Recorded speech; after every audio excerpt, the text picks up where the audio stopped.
Schedule an appointment in German embassy even if you don't have the unconditional offer letter. Now you know I'm watching you.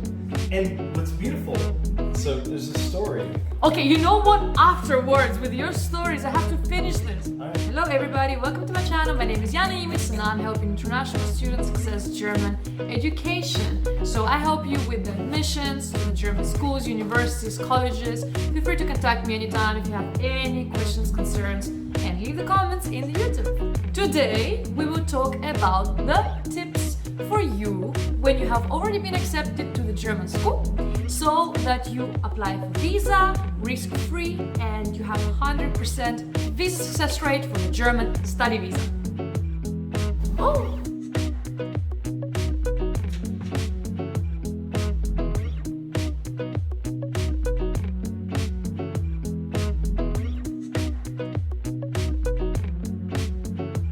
So you have been accepted at the German university, but this is just the first step, because most probably your acceptance letter is still conditional. You cannot apply to German embassy with a conditional offer letter. You can have a risk of visa being denied. Not that you can have risk of being denied, you will be actually, so don't do this to yourself. Conditional offer letter means you have a condition, either to submit IELTS or additional bachelor degree or transcripts or a deposit payment in the majority of the applications. Normally when you're accepted to university you have 1 or 2 weeks to pay the deposit and then your offer expires. So make sure to read all your documents, read the email from the university or from your educational agent to see if you should reserve your seat with a payment or additional documents. There is 2 types of offer letters: conditional, which is also called provisional, and then there is final offer letter, which is called unconditional. When you apply for visa, you select type of visa application. Is that national visa type D unconditional offer letter acceptance, or is it conditional? So you have to choose it. If you have conditional offer letter, your visa will be granted much later.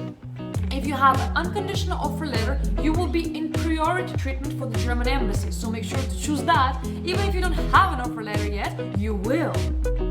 I hope. Let's start with the steps that you actually need to take. The first step to get the successful visa is to check with the nearest German embassy close to you for the visa appointment availability.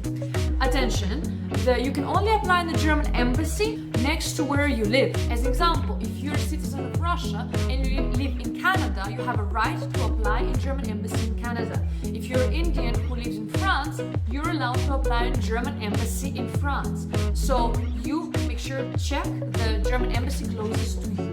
To schedule an appointment, you can make a call to the German embassy or you can visit their website, or sometimes German embassies outsource this to the VFS Global or to other visa services, so you can schedule everything online via the website. Make sure to schedule the appointment at the German embassy, and you can do it even if you have the conditional offer still. You don't necessarily have to have already the unconditional offer letter in hand, because after you pay the deposit, the universities normally are very quick with preparing your visa documents, and they don't necessarily have to send it to you per post. You can actually just print them out and take them with you to the embassy, so don't worry about that.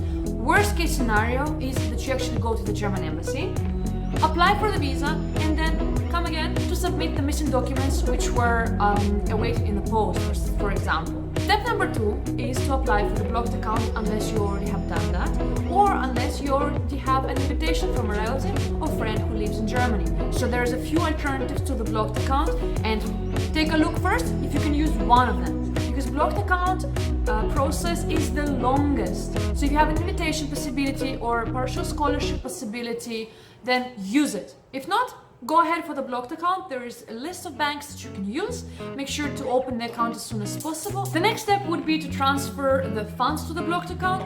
It normally takes from 1 week to 1 month to open the blocked account. From 9 to 11,000 euro, make sure to put it on your blocked account and get a confirmation of that. With that confirmation, you can apply for the German visa at the embassy. Step number 4, unless you have already done that, is to pay the deposit to the university. Make sure to send them the confirmation of payment and to either direct it to the admission officer or to your educational consultant to get a confirmation, yes, the fees are there. Next point is for you to prepare all the documents for the German visa application, unless you have already done that. So it means application forms, different types of application forms for the German visa in the embassy, then your acceptance letters from the university, your blocked account and other confirmations of financial solvency, all your educational documents, your bachelor, secondary education documents, CV, recommendation letters, motivational statement, and so on and so forth. Don't forget that in German embassy, majority of the documents are required to be in English or in German with 2 certified copies. So please read the checklist for the German National Visa Type D in advance to make sure you match all the necessary requirements, and do not go to the appointment unless you have all of them. Every German embassy in every country has subjective entry requirements. So if you come from Colombia, or if you come from Peru, or if you come from Ukraine, you need a different set of documents. So do not just rely on one checklist that you can find online. Check a particular German embassy or German consulate where you will be applying. Feel free to contact me anytime if you have any questions, concerns, and leave the comments in the YouTube.